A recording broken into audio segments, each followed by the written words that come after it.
Well, today is where we're stepping up the content a little bit further beyond matrix multiplication. We're looking at what's called inverse matrices. Now again, for those of you that did Year 10 standard, you would have touched on this. You might not have gone to as in depth as we are going to, but you have hopefully had some exposure to it, so hopefully some of it makes a little bit of sense. Now before we go into finding what the inverse of matrices are, we actually need to understand what an inverse is in mathematics. So an inverse is essentially, it's kind of like the opposite sort of thing. If you take any number and you multiply it by its inverse, it always equals 1. So for example, if you took the number 3, the inverse of that is 1/3 because 3 times 1/3 equals 1. So we'll just make a quick note of that.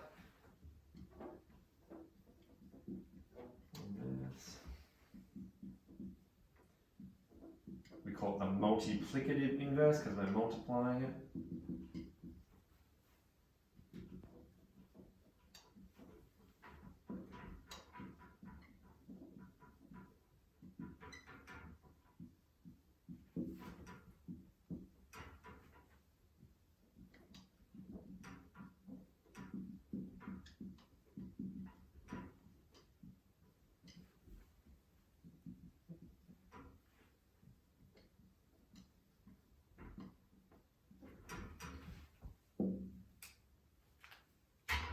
I'll use the example I just said.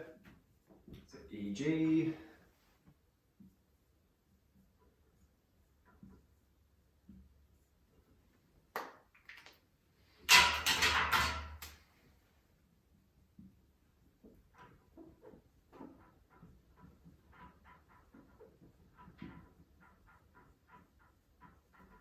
Three and a third are inverses. Now this fact here is the important thing for today's content. Whenever you take a number or anything and you multiply it by its inverse, it always equals the number 1. Now, when it comes to matrices, when we multiply matrices, they can't necessarily just equal the number 1, but they have to equal something. Now, this is where the identity matrix comes back into it. So remember back to earlier in this topic, the identity matrix is the matrix equivalent of the number 1. It was where you had a square matrix with a diagonal of 1s and the rest of the elements was 0. All the content we're going to be doing on inverse matrices will always be a 2 by 2. We're not going to look at 3 by 3 or 4 by 4 or 5 by 5. Everything that we're going to be doing is going to be a 2 by 2. Again, these can be done on the CASB, but it's important to understand how to do it off by heart. Now, I'm going to show you an example of 2 matrices being multiplied together.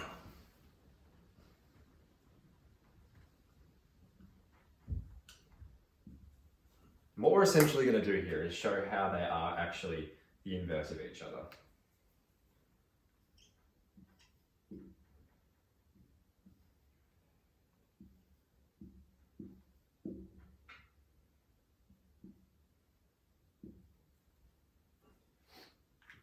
Alright, so here we got 2 different matrices. I'm going to call this first one A. I'm not going to call the other one anything just yet, and I'll show you why. Alright, so if I were to solve these, I'm not going to go for the full run and dive method, I'm just going to shorten it a little bit. Alright, so 2 times 3 plus 5 times negative 1. 2 times negative 5 plus 5 times 2. 1 times 3 plus 3 times negative 1, and 1 times negative 5 plus 3 times 2.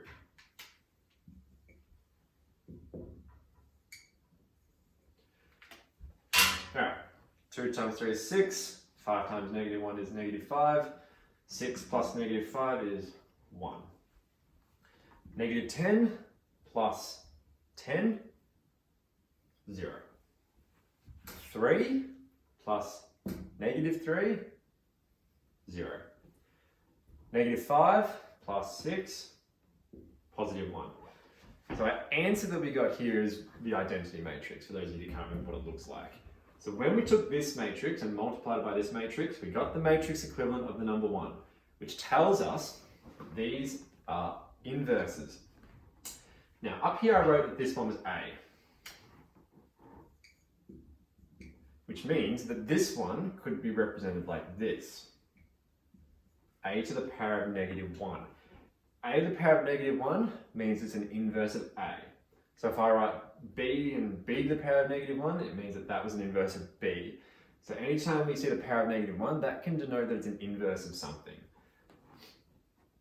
Now, when you have any matrix multiplied by its own inverse, as I said, it always equals the identity matrix. So we can shorten it like that. I'll just write it a bit more algebraically. So I represents the identity matrix. A multiplied by its inverse equals identity. You can actually swap those two around and it still will equal the identity matrix, meaning you can go the inverse multiplied by the original equaling the identity. So that's one case in matrices where you can swap the order and it will still work. Okay. Now, actually finding inverses can be a little bit tricky, and it's a very step-by-step methodical process.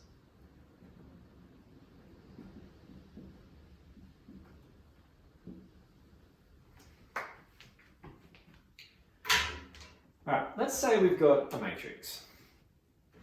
We'll call it A.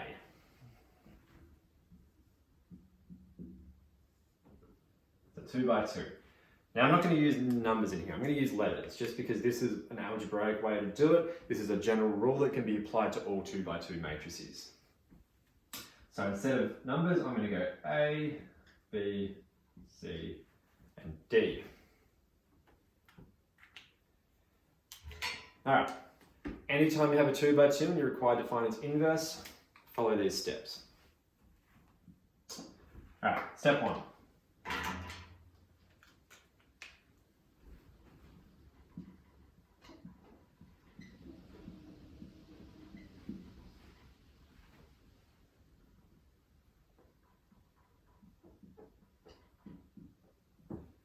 We swap the elements A and D. So A and D, we simply swap their 2 positions.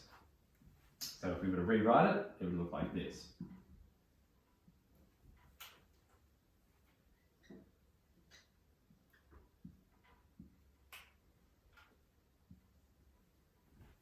Right, B and C are so far unchanged, but A and D have been swapped.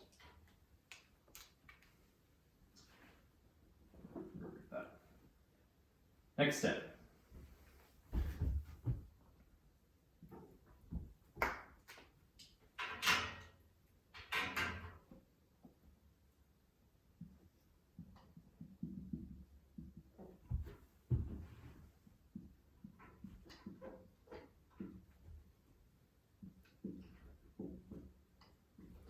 We multiply B and C by -1.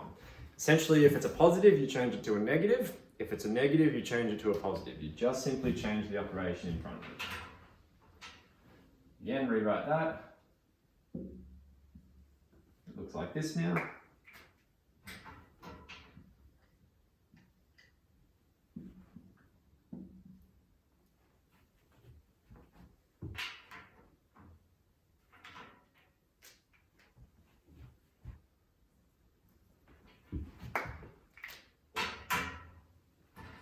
Last step.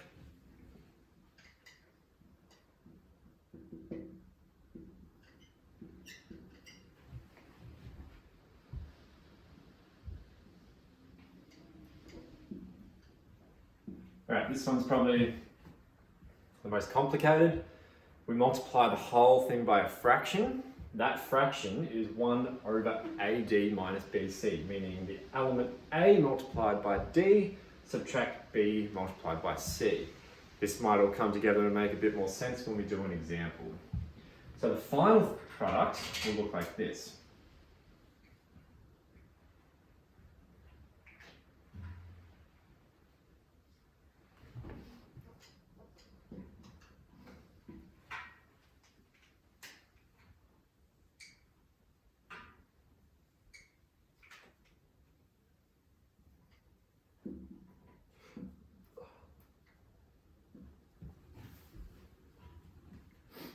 And that, once we put that all together, will equal the inverse.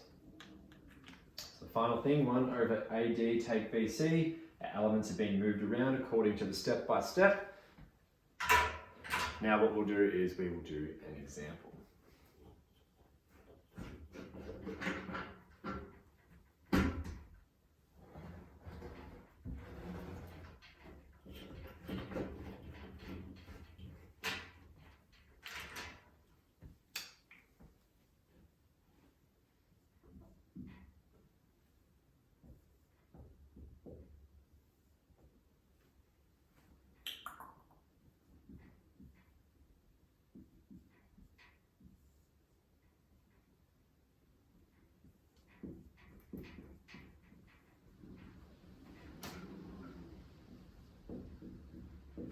Alright, so questions often will be structured like this.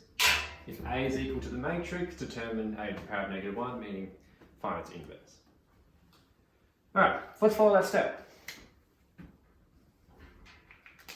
First things first, if this is our original matrix,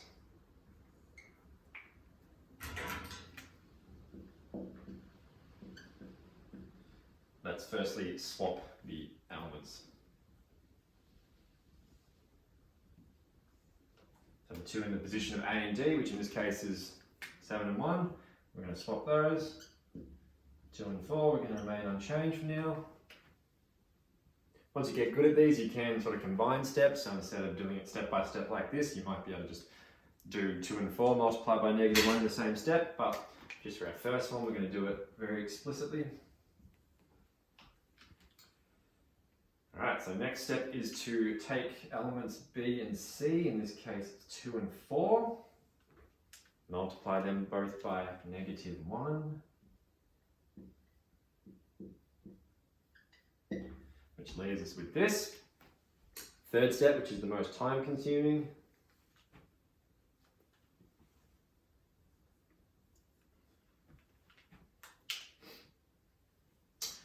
Alright, so I'm going to first work out what that AD minus BC actually equals.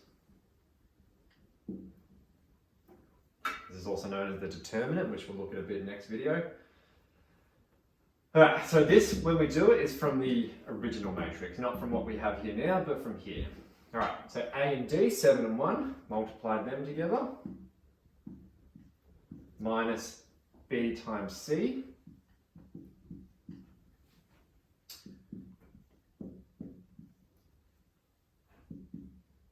which equals -1. Okay, so looking at how our final one should work out, we multiply this whole thing by 1 over whatever this equaled. In this case, it was -1. So what that will look like is 1 over -1 multiplied by the resulting matrix here,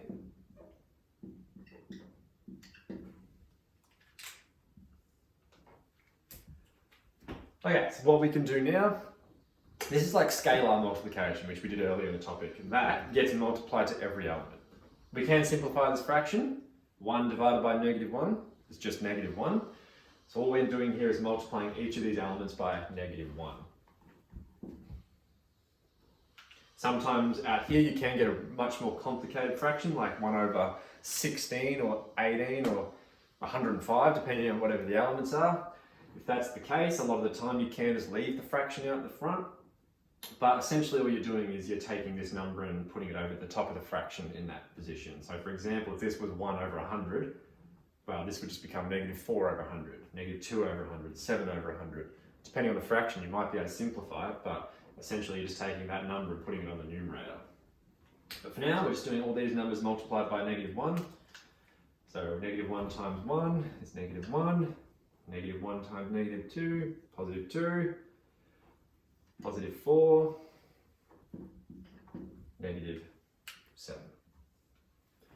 And that's our answer. I'm just going to write it as a little conclusion because it's how it's written.